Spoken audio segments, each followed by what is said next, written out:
Les jeudis de l'économie avec la BCI. BCI, la banque partenaire de tous les entrepreneurs calédoniens.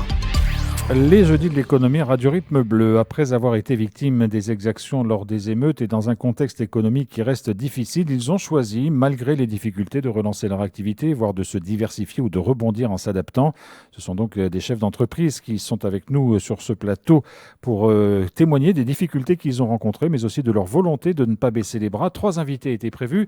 Il n'y en a qu'un pour l'instant. L'un d'entre eux nous a prévenu au dernier moment qu'il avait un empêchement qui ne lui permettait pas de venir. On attend éventuellement l'autre invité, mais nous sommes en compagnie d'Anthony Lavergne, qui est le gérant de Confort du Logis et d'Aléa. Bonjour. Bonjour, merci de l'invitation. Merci. Merci à vous d'avoir accepté de venir témoigner finalement de ce que vous avez traversé avec vos entreprises, parce que je parlais de Confort du Logis et d'Aléa, qui sont 2 enseignes différentes, mais qui appartiennent au même groupe. D'abord, quelle est votre situation? Qu'est-ce qui s'est passé pour vous et vos enseignes au mois de mai? Tout a brûlé ou presque? Alors, moi, donc... dans la deuxième nuit, donc du 14 au 15, on a brûlé. Moi, j'ai découvert ça, j'étais coincé chez moi à Boulary, impossible de me déplacer. Et en pleine nuit, les annonces, les employés qui m'appellent, qui m'envoient des messages. Et c'est vrai que ça a été un coup dur, comme beaucoup d'autres entrepreneurs sur le territoire.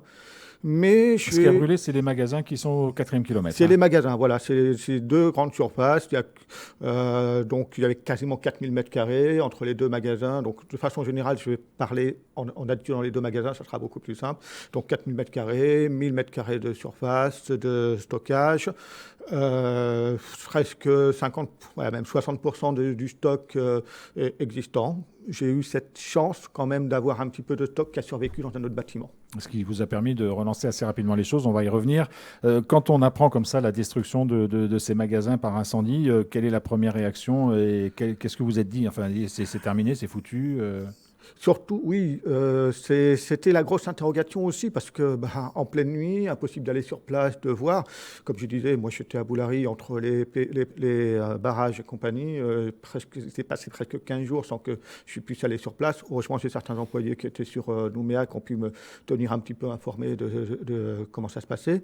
Mais oui, le désespoir au début, donc avec ma femme, surtout elle qui a vraiment... accuser le coup quand même. Bon, moi, je suis plus pas optimiste, mais je me force à être optimiste. Donc, je me dis, bon, on va rebondir, on va faire quelque chose. Tout de suite, dès le lendemain, j'étais en train d'imaginer, bon, comment on va faire, quoi. Voilà. C'est le job aussi du chef d'entreprise. Certes. Alors, Anthony Lavergne, en même temps, vous étiez décidé à repartir, à relancer, à ne pas baisser les bras, mais c'est aussi une montagne d'embêtements qui arrive, de complexité administrative. Enfin, il faut ensuite faire face à tout ça. Alors, oui et non. Parce que finalement, le plus important, c'est il faut prendre les choses bout à bout. C'est vrai que il ne faut pas se laisser déborder. Moi, j'ai eu cette chance. Tout le monde ne peut pas le faire. J'avais la chance de ne pas avoir de crédit en banque. Ça, c'est quelque chose qui m'a vraiment soulagé. Donc, pas de charges supplémentaires à gérer, quoi. Voilà. Le bâtiment avait brûlé. Il n'y avait plus de loyer. Il fallait que je gère les employés. La province sud nous a rendu bien service le premier mois en payant les salaires. Le chômage partiel était derrière. Donc, on a pu souffler. J'ai pu dire, bon, il n'y a pas d'entrée. Je ne me prends plus de salaire, les employés sont sécurisés, et maintenant, qu'est-ce qu'on fait? Et c'est là que toute la réflexion a été de dire, moi, je voulais y aller. Je dis, non, c'est pas possible, je ne me laisse pas abattre comme ça.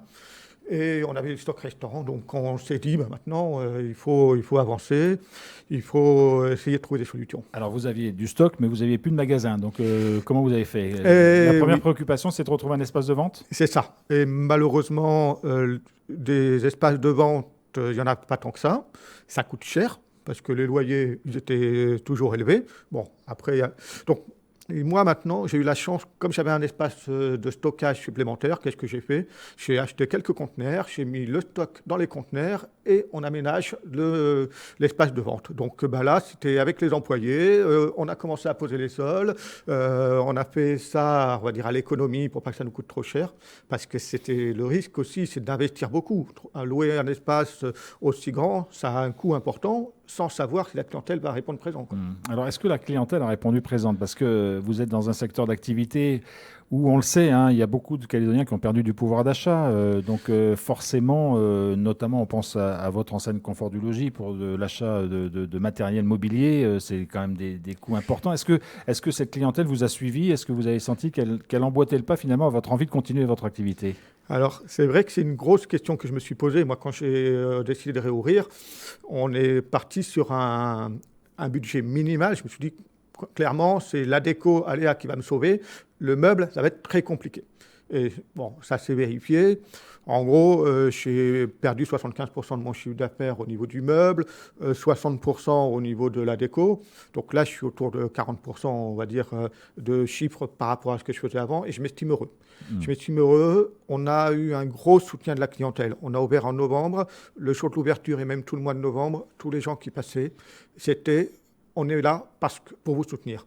C'était même pas on a besoin de quelque chose, on est là pour vous soutenir. Donc aujourd'hui, les magasins refonctionnent à peu près normalement. Est-ce que vous avez pu réembaucher la totalité de vos employés ou est-ce que vous avez été obligé de vous adapter et de revoir malheureusement la masse salariale à la baisse? Alors, ça a été en 2 temps. Donc le premier temps, c'est, bon, pour donner des chiffres, on était à 15 personnes, 16 personnes même, avant les exactions. Sur ces 16 personnes, il y avait 3 CDD dont le contrat s'arrêtait fin mai. Malheureusement, ceux-là n'ont pas pu être renouvelés, donc il me restait 13 personnes, donc au début 100% de chômage partiel, avec un petit peu de travail, refaire l'administratif, aménager les docks, s'occuper des conteneurs qui naviguaient, parce qu'on avait de la marchandise qui a continué à arriver, qui était commandée, qu'il fallait payer. C'est très lourd. Mais le chômage partiel nous a bien aidés. Donc j'ai fait le choix, moi, de garder le maximum de personnes. Et du coup, bon, au début, je ne vous cache pas que je commençais à faire mes calculs et je me grattais le crâne en me disant il y a peut-être quelques-uns qui ont intérêt à chercher du boulot rapidement. Et puis finalement, grâce au soutien aussi de la clientèle, de nos habitués, on a pu conserver tout le monde avec une partie de chômage partiel toujours. Et quelques employés ont fait le choix d'eux-mêmes de dire tiens, je suis pensé depuis un moment, je rentre en France ou je passe un concours et je le réussis. Et se reconvertir éventuellement, quoi. Exactement. Et ce qui m'a permis de souffler. Et là, aujourd'hui, je suis quasiment... On est en train de voir avec certains employés pour qu'ils acceptent quelques baisses de salaire ou qu'ils acceptent de passer en temps partiel pour arriver à un certain équilibre et puis pour continuer à avancer. Alors Anthony Lavergne, vos enseignes sont ce qu'on appelle des franchises, c'est-à-dire que non, c'est pas le... C'est pas du tout des franchises, du tout. Non, chez le magasin Confort du Logis a été créé par Robert Bougra, mon beau-père, il y a presque plus de 50 ans. Et Aléa, c'est moi qui l'ai créé. Alors, il y a un autre magasin Aléa en métropole, mais c'est familial. Alors, comment vous voyez la suite maintenant? Parce que vous avez trouvé un espace de vente, si j'ai bien compris, un peu provisoire. Complètement. Voilà. Est-ce que vous allez reconstruire? Est-ce que vous allez reconstruire au même endroit? Est-ce que vous avez les moyens financiers de reconstruire? Comment vous réfléchissez à toutes ces questions? Alors, on veut reconstruire. On y croit, on a envie d'y croire. Après, ça va être les assurances. Parce qu'il y a la problématique assurance aujourd'hui. C'est réglé pour vous? Non, du tout. À 1 an déjà, quasiment. Alors, sur 3 dossiers, parce qu'on a le dossier des bâtiments et puis un dossier pour chaque enseigne, il y en a un, l'assurance ne veut rien entendre, ne veut rien prendre en charge. L'autre, on a le rapport d'expertise qui est tombé la semaine dernière. Et donc, j'ai bon espoir. Et le troisième, pour le bâtiment, on aura des nouvelles dans 1 semaine ou 2. Mais vous voyez, ça fait presque 1 an et ce n'est pas encore réglé. Oui, donc la question du temps est quand même très, très importante et très difficile à gérer en même temps. Et oui, parce que nous, il faut qu'on puisse payer les salariés. Là, aujourd'hui, on ne gagne pas d'argent, on en perd. Moi, je me prends, ça y est, je commence à me reprendre un petit salaire, mais 20% de ce que j'avais avant, quoi, un 5e. Donc, on survit. On survit dans tous les sens du terme. Alors, dans ces conditions-là, prendre la décision de reconstruire avec une trésorerie, si j'ai bien compris, en grave difficulté, des perspectives financières qui ne sont pas encore très claires, c'est uniquement par le biais des assurances que vous pourrez reconstruire? Oui, c'est ce que j'ai dit à mon architecte, en l'occurrence, il n'y a pas longtemps. Je lui ai dit, écoute, moi, de tous les cas, c'est l'assurance donne temps, on a ça pour reconstruire. On pourra difficilement dépasser. Donc, ça va être compliqué. Alors après, là, j'ai appris toujours des aides. Mine de rien, on est quand même bien aidé. nous, chefs d'entreprise, après, il y a d'autres personnes qui ont d'autres problématiques, j'en suis conscient, mais ils ont mis en place un système de défiscalisation pour la reconstruction. Ça va permettre à beaucoup de gens de souffler aussi. Donc vous allez demander éventuellement cet accès à la défiscalisation ? Alors, pour l'instant, ça n'a été qu'annoncé par Manuel Valls.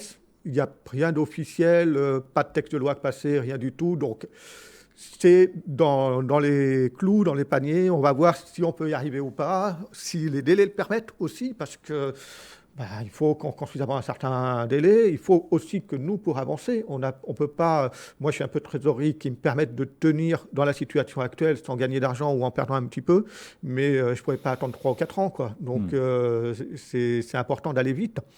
Donc, on va tout faire pour aller. Donc, c'est maintenant que ça se joue. Exactement. Anthony Lavergne, on a bien compris que les choses n'étaient pas complètement réglées encore et qu'il y a un certain nombre de questions devant vous. Ceci dit, quel regard vous portez sur ce qui s'est passé en tant que chef d'entreprise ? Qu'est-ce que ça a fait bouger en vous ? Est-ce que ça a changé votre manière de voir les choses, d'aborder votre activité ? Enfin voilà, est-ce qu'il faudra aussi à un moment que le chef d'entreprise que vous êtes en tire des conséquences ou se pose un moment pour comprendre tout ça ? Alors, les problèmes sociétaux, on s'y intéresse.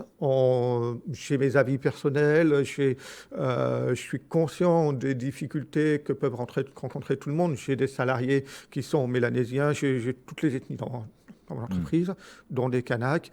On discute de tout ça. Je suis conscient que c'est pas facile pour beaucoup de monde, mais après, moi, l'impact que j'ai, c'est à part bien les payer, à part faire ce qu'il faut au niveau de mon entreprise, je peux pas faire grand-chose. Ça, c'est les politiques. C'est la politique qui doit décider. On est un peu mal liés et on peut qu'attendre après eux. Et c'est vrai que c'est le pire, parce que les problèmes de finances, les problèmes de personnel, les problèmes de stock, de marchandises, ça, c'est notre boulot, on peut le gérer. La politique, on ne peut pas le faire à leur place. On aurait envie des fois, mais on ne peut pas le faire à leur place. Oui. Donc maintenant, il faut qu'ils arrivent à s'entendre, il faut que... et puis nous, on prendra ce qu'il y aura. Moi, c'est mon avis personnel, c'est aujourd'hui, on prend ce qu'il y a, tant qu'on n'est pas oublié, tant qu'on n'est pas mis à l'écart, c'est important aussi. Et puis après, on avancera avec ce qui se fait. Et puis les conséquences, voilà, on s'adaptera.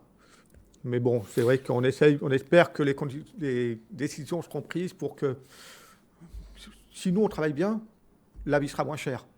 Donc c'est important de prendre en compte les chefs d'entreprise aussi dans leurs projets. Anthony Lavergne, ça fait bientôt 1 an, vous l'avez rappelé, ces émeutes, vous êtes encore dans le creux de la vague. Pour autant, aujourd'hui, vous considérez que par rapport à vos entreprises et à votre activité commerciale, les choses sont plutôt sur le recommencement ou vers une amélioration, ou il y a encore des craintes sur la stabilité et même la pérennité de votre entreprise ? Alors, comme je vous disais, je suis d'une nature optimiste, donc la pérennité, je la construis. Je m'assure, je fais ce qu'il faut pour qu'il y ait une pérennité. Donc, comme je disais, voilà, en me prenant le moins de salaire possible, en serrant au maximum les charges, en économisant comme on peut, en mutualisant les 2 entreprises, en faisant ce qu'il faut. Après, c'est sûr que si on continue à ne plus avoir de consommateurs, avoir des gens qui s'en aillent, qu'il n'y a pas de relance économique, ça va être compliqué. Mais j'ai envie de me dire, je pense que toute la Calédonie a envie que ça aille mieux. Donc il faut maintenant il n'y a plus que la petite étincelle, l'accord qui relance la machine. Et franchement, je pense vraiment qu'à partir de là, tout ira mieux et on repartira sur des bonnes bases et que la Calédonie sera toujours un endroit qui sera agréable à vivre et où on fera plaisir à travailler. Anthony Lavergne, merci beaucoup d'être venu témoigner dans cette émission des Jeudis de l'économie Radio Rythme Bleu sur cette période compliquée que vous avez traversée et vous traversez encore. Une émission un peu plus courte que d'habitude puisque les autres invités n'ont pas pu venir dans cette émission. Merci en tout cas de votre présence et de nous avoir expliqué